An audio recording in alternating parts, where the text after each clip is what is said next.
Welcome, everyone, to the Portage County Safety Council podcast. My name is Nick Koya with the Ohio Bureau of Workers' Compensation and the Portage County Safety Council. We are here again getting ready for Ohio Safety Congress and Expo 2024. This is the largest safety congress in the Midwest with speakers from all over the United States and an opportunity to see some of the latest inventions and newest tools and trades that are out there for the safety and health industry. As we prepare for Ohio Safety Congress and Expo, we took an opportunity to look at the list of speakers and identify what we believe to be the best of the best presenters. And joining us today is Rachel from Rippolito Strategies LLC. Rachel, welcome to the podcast.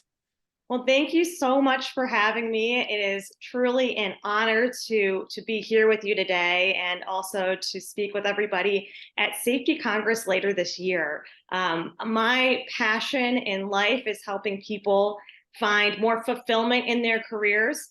And one of the ways we can do that is by facing one of the biggest fears we have, public speaking. So that's what I'll be discussing at Congress later in March. We talked a little bit before we started our recording today about your presentation, and I'll be honest, I'm really excited. Public speaking is one of the greatest fears that people have. They don't like talking in front of colleagues. They don't like talking in front of large audiences. It is a big hurdle for people to overcome. And to hear you stepping out on that stage and setting a new approach to it is really exciting for me because it's a tool that entry-level safety individuals need all the way up to our top executives. Because if we don't deliver the message right, and if we can't deliver the message, it's never going to change the culture of the organization. Absolutely. And that's the way I think of it as well. It is a new approach to public speaking that I'm going to be talking about. And it does apply to literally every single person, whether you're in the workplace or if you're at home with your family teaching your children something new, or you're at a wedding and you're the best man, the maid of honor. Public speaking applies literally to everybody because it's a form of communication and it's a tool. And one of the things that I care about is making it something that isn't as intimidating, and it's something that you can use to better communicate your messages so that people retain what you said and so they can apply it later. It's not just about regurgitating information like we had to do on our 8th grade speech, reading the essay aloud and highlighting the words that we're going to look up at the audience at. No, this is more about how to make sure you as a public speaker are showing up for your audience and putting them first so that they're taking something away from this incredible opportunity. This is not an email. It's not a newsletter. It's not a recording or a video or something that they're just going to be watching or reading on their laptop. This is an opportunity for you to engage with them on a very human level. This is a whole new approach, and it's really a game changer because the way we deliver the message will change the culture. And it doesn't affect just those massive stages, right? A lot of times when people hear public speaking, they immediately start thinking of, oh, I only need this if I'm speaking in front of 500 people. It could be that small team meeting with 5 people. It's how we deliver a message so that it's not only heard, but it's retained, and how we can be successful at that. Absolutely. Yes. I think everyone thinks of the big podium like it's a political speech that we're giving to a crowd of 30 plus people. But no, it can really be a speech that you have for 1 or 2 people. Sometimes it's just a conversation. If you're a salesperson talking to potential clients, if you are leading a discussion in the boardroom, if you are a foreman and you're training on a toolbox talk, if you're in HR and you're training everybody on open enrollment this year, that is when public speaking really matters. And the approach that I teach is very different. It doesn't start with what is the content of the speech? What are the things that you have to memorize and say perfectly? Make sure that your list of notes is completely ready to go so you can check each one off. Instead, we start with the state of the audience and your physical and emotional state going into the room. How can you give yourself the confidence you need regardless of what the topic is, so that you can present to your audience. And you can also be a leader in showing them how they get to respond to you. Because when you walk into that room, and it doesn't matter who you are, their eyes are on you and they're looking for you to be the one to tell them how they're supposed to engage in this conversation. It's definitely an opportunity to create a new momentum with the group of people you're talking to. It can also be an opportunity, we've all been there, where the room kind of falls apart and you lose folks. So I talk about what kind of tools can we do to shift the energy in the room so it's what it needs to be. And it's not always going to be the same. You know, if you're in the field and you're giving a safety talk, that's going to be one thing. If you're giving the speech at the wedding, it's going to be a different energy, a different state that you're trying to get for yourself and your audience. After state, the next thing I really focus on is, who is that audience? Is it a new hire who's going out into the plant for the very first time and every single word you say is a brand new word and every single acronym you have is just completely foreign? Or is this somebody who's been working at the facility for the past 25 years? Knowing who your audience is, and sometimes the mix of the audience will help you know how to engage with them, how to speak with them, so it doesn't feel like you're talking to a group of 30 people, but instead they hear you talking to them specifically. You know, you hit on two really good points there, and I kind of want to go back to that emotional state first. You know, how we come out in front of our audience, be it in the boardroom, be it at home, or be it in the podium in front of 1,000 people, our energy level, our confidence is going to play out into that audience. And if we don't have that, if we're not in the game at the moment, I think it really changes how well your message is delivered. You could take a subpar message and make it amazing just with your energy level. Absolutely. Absolutely. You know, and this is not my technique. I've heard many, many people say it, but one of the things I think about before every single speech I give, and I am someone who gets just as nervous as anyone else, but one of the things I tell myself is that the feeling of fear, it's something that's manifested physically, and it's the same physical feeling as being excited. And so when I have that 2 minutes before a speech, what I always think is I feel my muscles tense up and I could feel my jaw kind of clenching and I could feel, you know, I'm even maybe a little sweaty and I just think, oh my gosh, I'm so nervous. I say, no, I'm not nervous. This is what excitement feels like. This is what it feels like when you're in a long line at Cedar Point and finally it's your turn to go in the front row of the roller coaster and you are about to go on this amazing experience. You feel this excited energy. And I know when I can come into a room and I can feel my excited energy, and I believe that's what it is. I tell myself that's what it is. I know I'm going to engage with my audience on another level. It's the days that I show up and I'm not nervous, I'm not fearful, I'm not excited, that I don't give meaningful speeches. So And I think using that fear is something that really has empowered me in terms of my own personal development and practice of public speaking, but it's also something that's done so much for so many others. I believe some of that fear comes from that eighth grade lecture that we had to give, because it's all about criticism. You did this right, but you did this, this, and this wrong.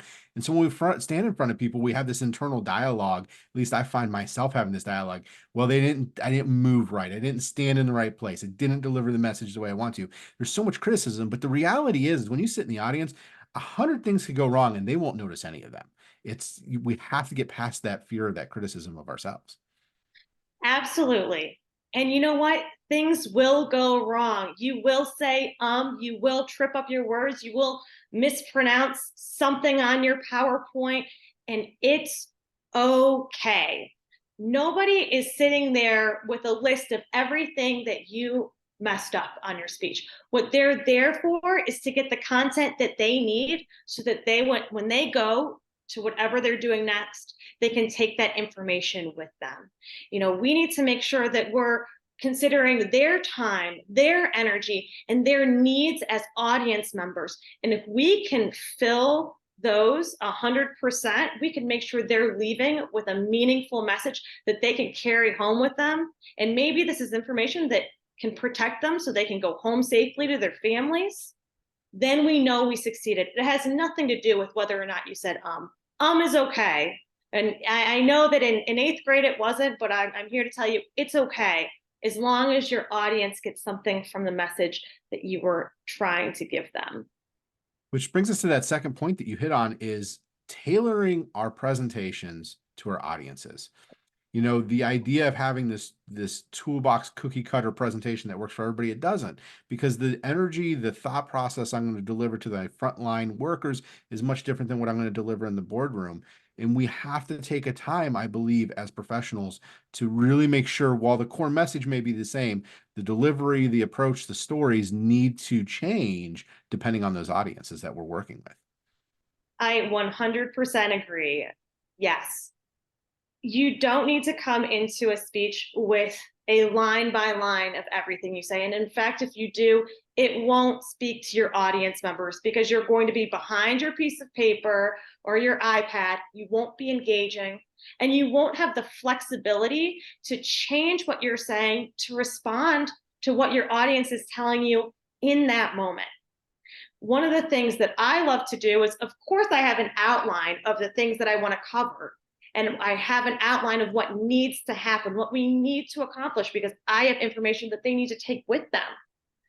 But I always leave in the flexibility to stop and assess the room around me. There are times where your audience members might be able to contribute to your speech. You know, you have an expert in the room, you might be covering all sorts of information, but you have an expert in the room and they're getting a little antsy. It might be an opportunity to allow them to speak up and say, you know what, Tony or whoever it is, I hear that you had a really interesting story about this very topic. Can you explain to us why such and such is so important? Why 3 years ago when this thing happened, did we all learn from this event? You were there firsthand. All right, and it provides this context. It also lets your audience know you're not speaking at them, you're speaking with them. And you're not there because you're just doing your job by showing up that day and making a speech. You're there because you care about your audience, you care about what they're doing here and now, and you care about where they go next. It's all about reading the audience. And I think that's a skill set that we have to learn as public speakers, is that I may have that outline of what I want, but depending on how the audience is reacting to things, I will adjust, speed up, slow down, add story, add laughter story, add sad story, right? Like being able to relate to the audience and react to them is so important. When we're stuck to those strict talking points, it becomes difficult to deliver that excellent speech that gets people really excited. Which Yes. And I just have to add, I love that you bring in these stories. One of the things we see in today's day and age is this over reliance on PowerPoint. And we read our PowerPoints and we have each slide and it's, they can be very beautifully set up. It could be the graphics can be amazing, but there is something that's lacking when you're just clicking through a PowerPoint and you're not allowing for that flexibility to talk to your audience. And when you have those stories planted and ready to bring up spontaneously, maybe it wasn't spontaneous, maybe you had it planned a little if you needed to use it, but having that ready to go, because you never know what is going to speak to your audience member, what's going to click with them and the information they already have, the experience they already have, so they can carry your messaging forward. I've always said the difference between my 1 hour and 3 hour presentation on most topics is the number of stories and how deep in the weeds we're going to get with that. It's the core message, the core learning objectives are still there. And people relate to stories. I can give you all the facts in the world and you're going to know it today, and a week from now, you're going to forget it.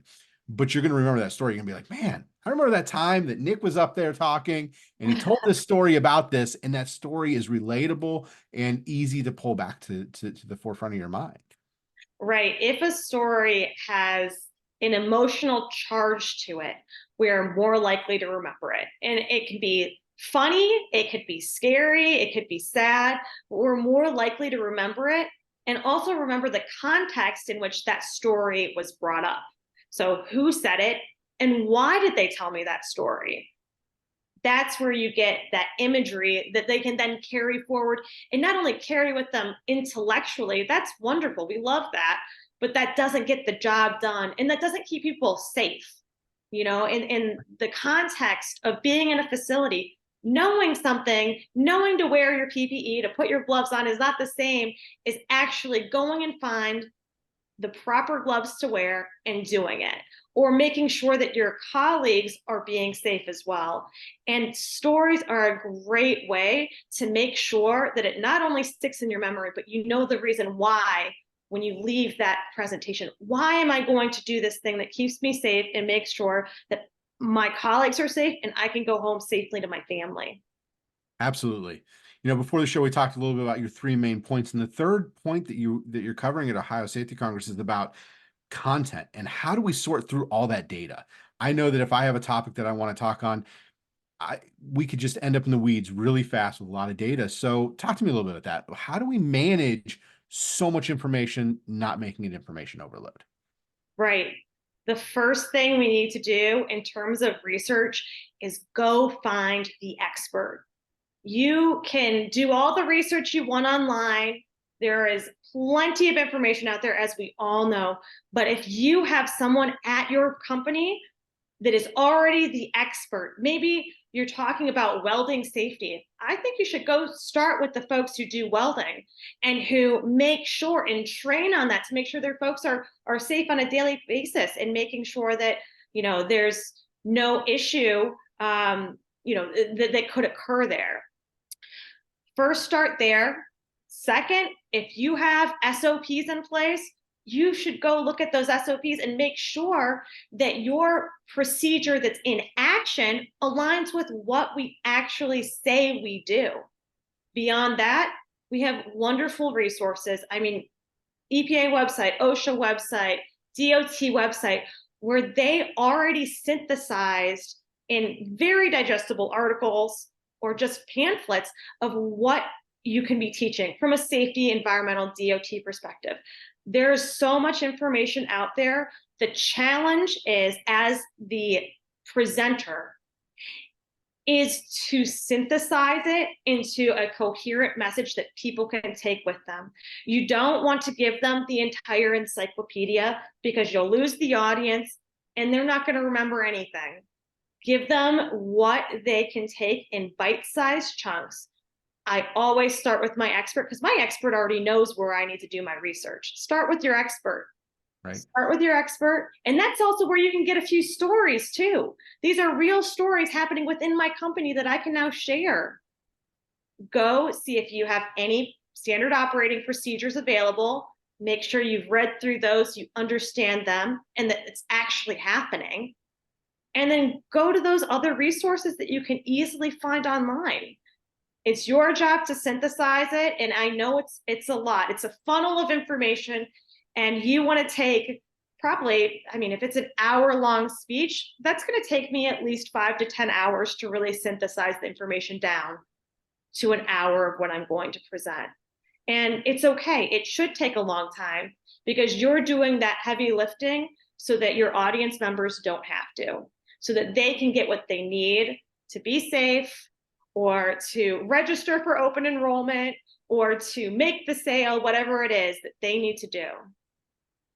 Rachel, there's so much information, and I could spend all day talking about this, but I don't want to give your whole presentation away before we get to Ohio Safety Congress. So as we prepare to head down to Columbus here in a couple months, and to be part of Ohio Safety Congress and Expo, what's the one thing you want listeners today to do? What is one change they can make in their life, one action step they can take to prepare for themselves to be better public speakers and to be prepared for Ohio Safety Congress?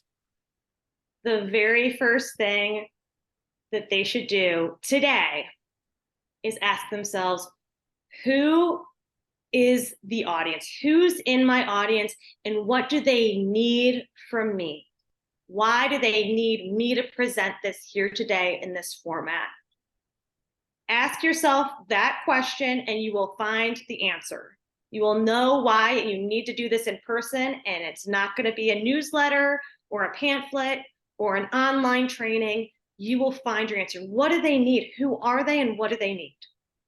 That's awesome. I encourage our listeners to go out and listen to that. Listen, if they have questions before Ohio Safety Congress and Expo, they're excited about this. They have questions. They want to engage with your company. What's the best way for them to get a hold of you?